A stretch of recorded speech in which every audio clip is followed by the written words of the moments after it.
It was just a regular afternoon. Kids playing in the park, parents chatting on nearby benches, the kind of peaceful day you'd expect in a quiet town like Springdale. But then, a little boy wandered a few feet off the path, curious, innocent, unaware. And that's when he saw it. Half buried in the dirt. Rusted. Heavy.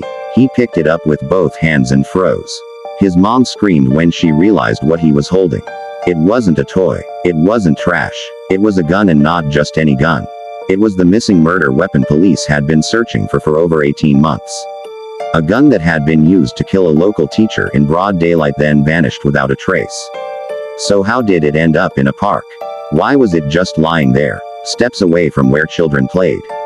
And more importantly, who put it there and what are they hiding? Her name was Melissa Grant. 34 years old, a high school English teacher.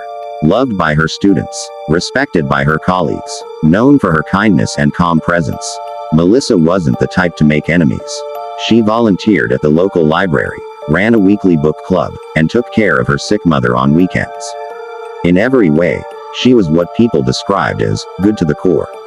That's why her murder shocked the entire town. She was found slumped over in her car, parked outside the school. One shot, close range, no signs of a struggle.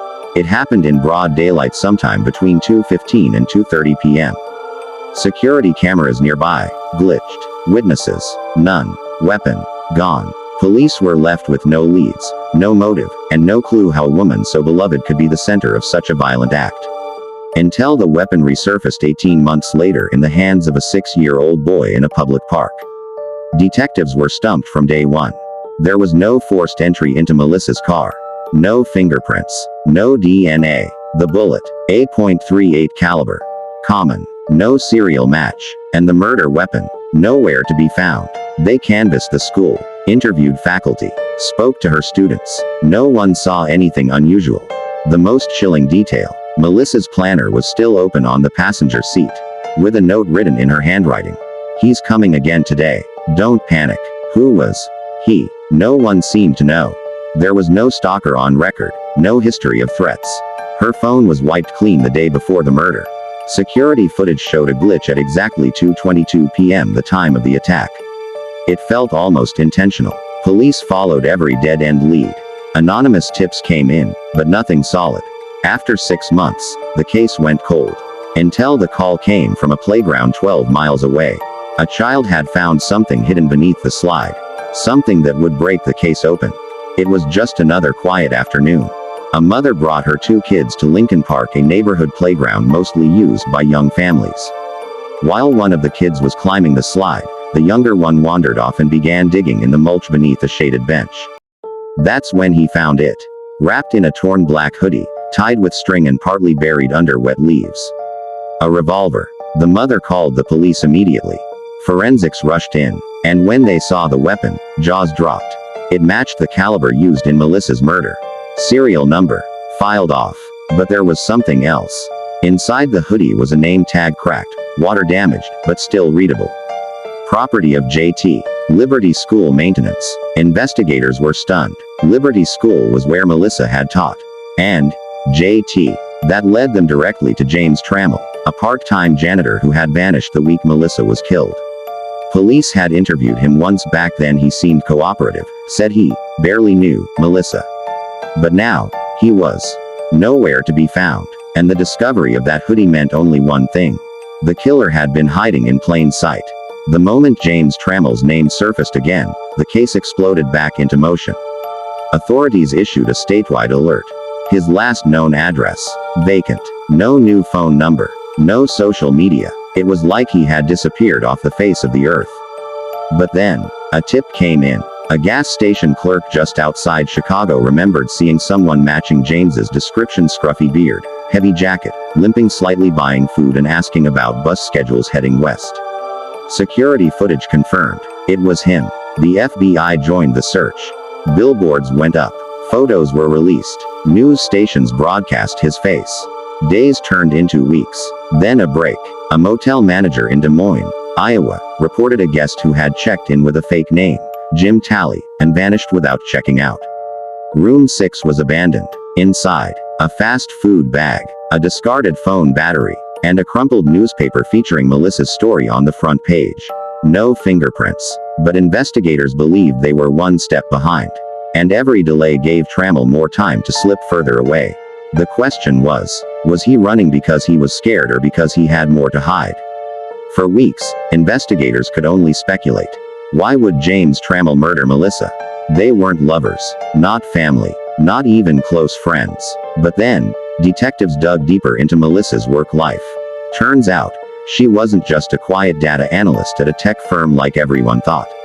She was a whistleblower. Melissa had recently filed an anonymous complaint to the SEC, exposing a massive internal fraud scheme, the kind that could put executives behind bars for years. Guess who used to work at the same company? James Trammell. He had been fired 3 years prior, after an internal audit found him connected to a suspicious offshore account. He lost everything: job, pension, reputation. And he blamed Melissa. In her final weeks, Melissa confided in a close friend that she believed someone was watching her. That her apartment had been entered while she was away. But there were no signs of forced entry. She was brushed off until she ended up dead. And now, with the murder weapon found and the dots connecting to her whistleblower complaint, detectives realized this wasn't random. It was planned, personal, calculated revenge. The evidence was finally airtight. The same knife used to kill Melissa now recovered with James Trammell's fingerprints. A motive rooted in revenge. His alibi, completely debunked by CCTV footage from the night Melissa died. Detectives arrested him. The media swarmed. The headline wrote itself: "Disgraced employee arrested for whistleblower's murder." But just days before the trial was set to begin, something nobody expected happened. James Trammell was found dead in his jail cell. At 3:42 a.m., a guard doing rounds discovered him unresponsive and apparent suicide. A note was found tucked into the pages of his legal folder. It read simply, "I lost everything because of her. And now I've lost what was left of me." No apology. No confession. Just that one bitter line. Melissa's family never got the justice of a trial. No courtroom drama. No cross-examination. No public truth. Just a case closed and a hollow ending. Or so everyone thought. Because something else turned up in James's belongings that would send a chill through everyone involved. A week after James Trammell's sudden jail cell death, officers conducted a final inventory of his personal belongings. Buried inside a hollowed-out legal book was something investigators hadn't seen before. A small black USB flash drive and labeled, "Unremarkable," but very much hidden. They plugged it in. At first, it was just documents. Random files. Password logs. Then they found a folder named, "For When It All Burns." Inside were videos, secretly recorded phone calls, screen captures of emails, personal messages. But one file stood out. A video titled, "Insurance." They clicked play. It was a recording of James staring straight into the camera, filmed weeks before his arrest. His voice cold, calculated. "If you're watching this, I'm either dead or about to be. I didn't kill Melissa, but I know who did. It was bigger than me. And now I'm the fall guy." The video cuts out abruptly. Investigators froze. Had they just closed the case on the wrong man? After the discovery of James Trammell's video confession, investigators reopened the evidence room. They combed through everything again, this time, hunting for the overlooked. Inside one of Melissa's archived email accounts, buried beneath hundreds of spam messages, they found a single draft email never sent.